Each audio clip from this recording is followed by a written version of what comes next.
If you clicked on this video, I know you are thinking about taking a Udemy course called the Diploma in Modern Applied Psychology.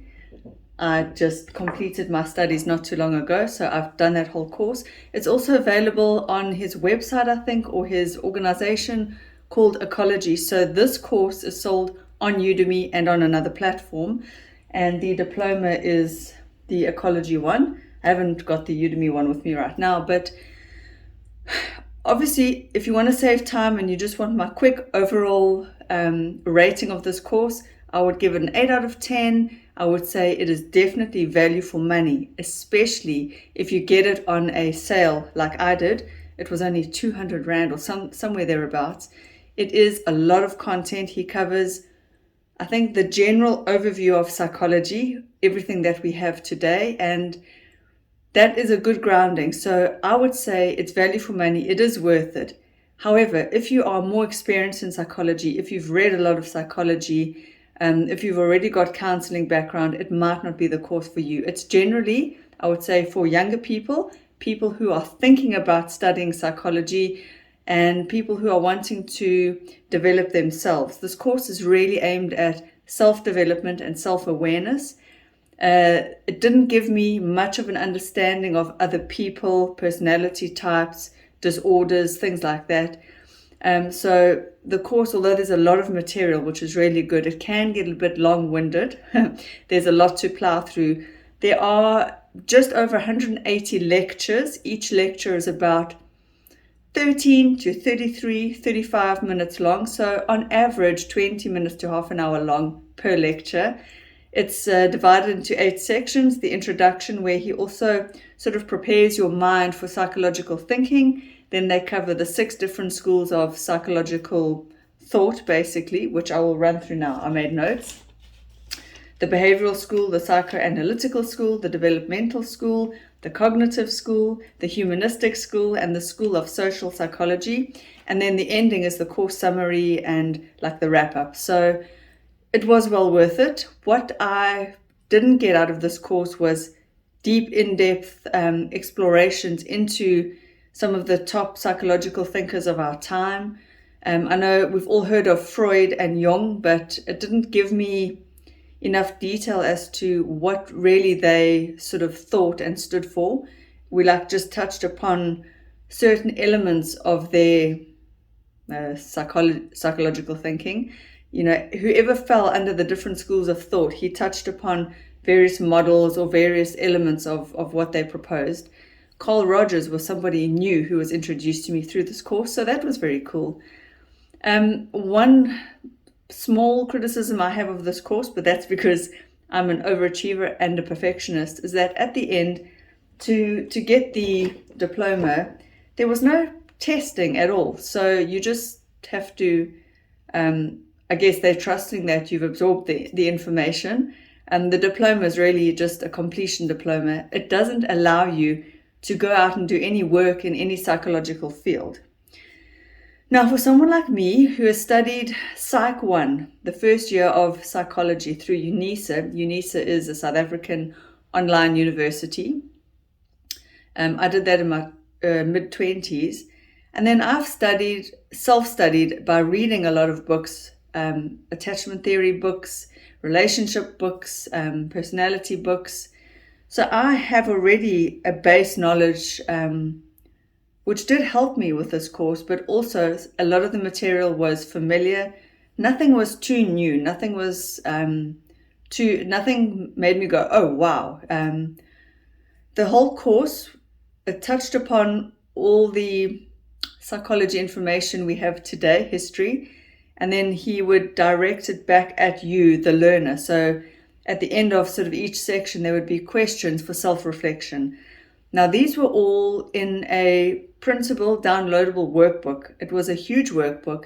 My small criticism is that workbook was really too many pages to print. So somehow if they could have condensed it or made it more concise, I might have printed out the workbook, but I chose not to. However, you don't need to. All the questions are there in the clips. So in the clips, he's standing in front of a slide screen where his slides are coming up, and there he runs through all the questions. So in theory, you could sit there with a pen and paper and write the questions down.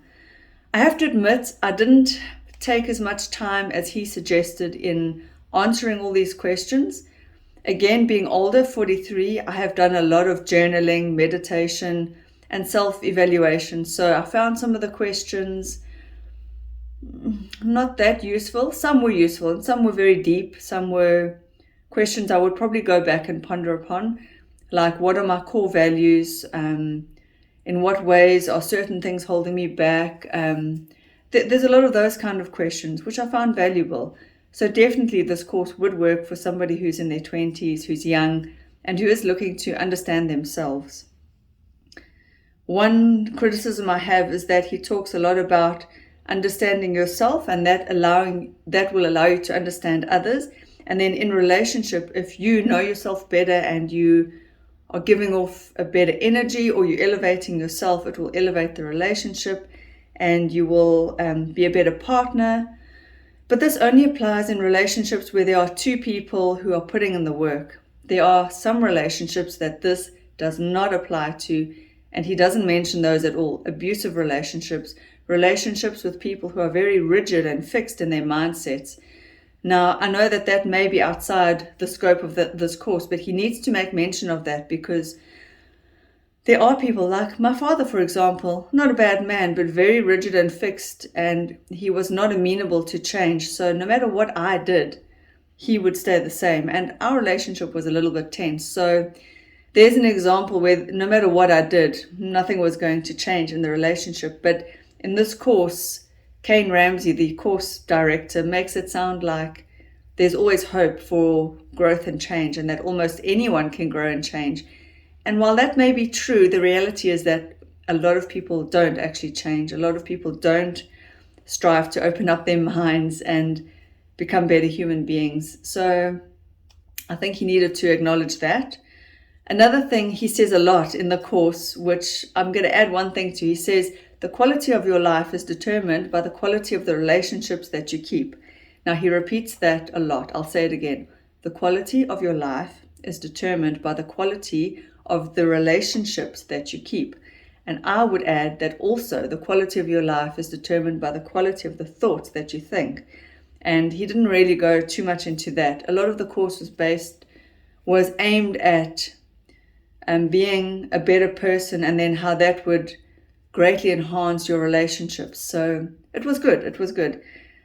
The last little criticism I have, Kain Ramsay, is that his whole sort of slant or angle is that mental illness is almost a false label. Like when people say that they are depressed or anxious and they go on antidepressants or anti-anxiety medication, he's almost saying that doctors just slap these labels on people, give them the medication and send them out the door. And that, and I agree with him, these are being overprescribed, and maybe there are too many cases that are diagnosed where they shouldn't be, but he doesn't allow for the legit real cases of mental health that do exist in the world, where people do need probably some medication. So again, my father, I'll bring up that example. He was somebody who suffered with depression.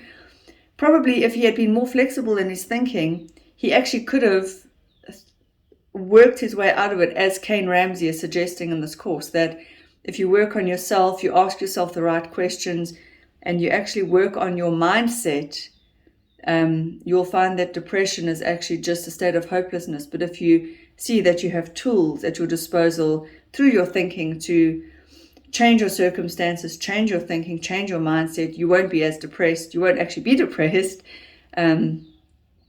But some people like my father just don't have those mental tools. And so maybe mental health is legitimate in some cases. So I think he needs to just be careful there with sort of saying that we're just labeling our emotions, or we're just feeling our feelings. I'm sad, I'm anxious, I'm depressed, and then labeling that as a mental health condition. I think he's got a point, but I think he hammers it home a little bit too much in this course.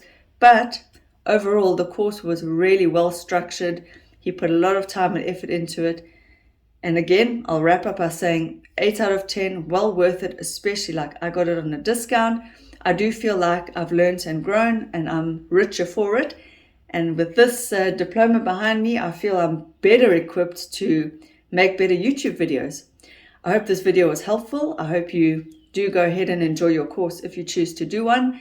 And hit the thumbs up and subscribe to my channel if you're new. I keep putting out content whenever I've got something of value to say. And I'll see you in my next video. Bye. Bye.